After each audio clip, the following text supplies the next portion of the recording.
ನಮಸ್ತೆ. ನನ್ನ ಹೆಸರು ಮೇಘನಾ ಮಂಜುನಾಥ್ ನಾಯ್ಕ್. ನಾನು ಹೊನ್ನಾವರದಿಂದ ಬಂದಿರೋದು.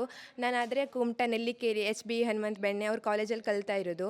ನನಗೆ ಅಂದರೆ ಸಿ ಇ ಟಿಗೆ ಹೋಗಬೇಕು, ಮೊದಲಿಂದ ನಾನು ಫಸ್ಟ್ ಇಯರಿಂದನೂ ಸಿ ಇ ಟಿಗೆ ಹೋಗಬೇಕಂತ ತುಂಬ ಇಷ್ಟ ಇತ್ತು. ಆದರೆ ಬೆಳಿಗ್ಗೆ ಕಾಲೇಜಲ್ಲಿ ಅಂದರೆ ಈ ಸೈನ್ಸ್ ಅವ್ರು ಮಾಡಿದ್ರೆ ತುಂಬ ಅವ್ರದ್ದು ಈ ಥರ ಲ್ಯಾಬ್, ಈ ಥರ ಟೆಸ್ಟಸ್ ಈ ಥರ ಇರ್ತದೆ ಅಂತ ಲ್ಯಾಬಲ್ಲಿ ಮಾಡೋ ನೋಟ್ಸ್ ಆಗಲಿ, ಜರ್ನಲ್ ಬರೆಯೋದು ಈ ಥರದ್ರಲ್ಲೇ ಟೈಮ್ ಹೋಗ್ತಿತ್ತು.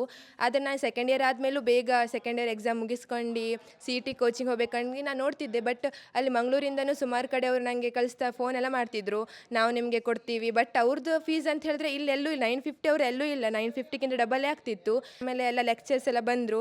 ಮ್ಯಾಥ್ಸ್ ಅಂತೂ ಮಸ್ತ್ ಕಲಿಸಿದ್ರು ಸರ್ ಅಂತೂ. ನಂಗಂತೂ ತುಂಬ ಇಷ್ಟ ಆಯಿತು. ನಂಗೆ ಮ್ಯಾಥ್ಸ್ ಅಂತೂ ಯಾವತ್ತೂ ಟಫ್ ನನ್ನ ಸಬ್ಜೆಕ್ಟ್ ಮ್ಯಾಥ್ಸ್ ಮತ್ತು ಫಿಸಿಕ್ಸ್.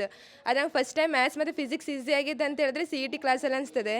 ಆಮೇಲೆ ಮ್ಯಾಥ್ಸ್ ಮತ್ತು ಸಿ ಇ ಟಿ ಅಂತೂ ನಂಗಂತೂ ಹೆಂಗೆ ಓದಬೇಕು, ಮಲ್ಟಿಪಲ್ ಚಾಯ್ಸನ್ನು ಹೆಂಗೆ ಆನ್ಸರ್ ಮಾಡಬೇಕು ಅದೆಲ್ಲ ಎಂತ ಗೊತ್ತಿಲ್ಲಾಗಿತ್ತು. ಬಟ್ ಸಿ ಇ ಟಿ ಇಲ್ಲಿ ವಿದ್ಯಾಮೃತ ಕೋಚಿಂಗ್ ಕ್ಲಾಸಿಗೆ ಬಂದಮೇಲೆ ಗೊತ್ತಾಯಿತು ಹೆಂಗೆ ಮಾಡಬೇಕಂತ.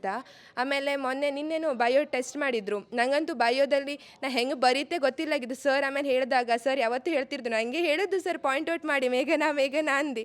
ಆಮೇಲೆ ನಿನ್ನೆ ನನಗೆ 35 ಮಾರ್ಕ್ಸ್ ಎಕ್ಸಾಮ್ ಮಾಡಿದಾಗೂ ಒಳ್ಳೆ ಅಂದರೆ ಮಾರ್ಕ್ಸ್ ಬಂತು. ಆಮೇಲೆ ನಂಗೆ ಒಂಚೂರು ಕಾನ್ಫಿಡೆಂಟ್, ನಾ ಇಷ್ಟೆಲ್ಲ ಮಾಡಿದೆ ಅಲ್ಲ, ಏನು ಓದ್ಕೊಂಡಾದ್ರೆ ಈಗ ಮುಂದೆ ಸಿ ಇ ಟಿ ಎಕ್ಸಾಮಲ್ಲೂ ಹಿಂಗೆ ಬರಿಬೋದಲ್ಲ ಅನ್ಕ ಒಂಚೂರು ಕಾನ್ಫಿಡೆಂಟ್ ಬಂತು.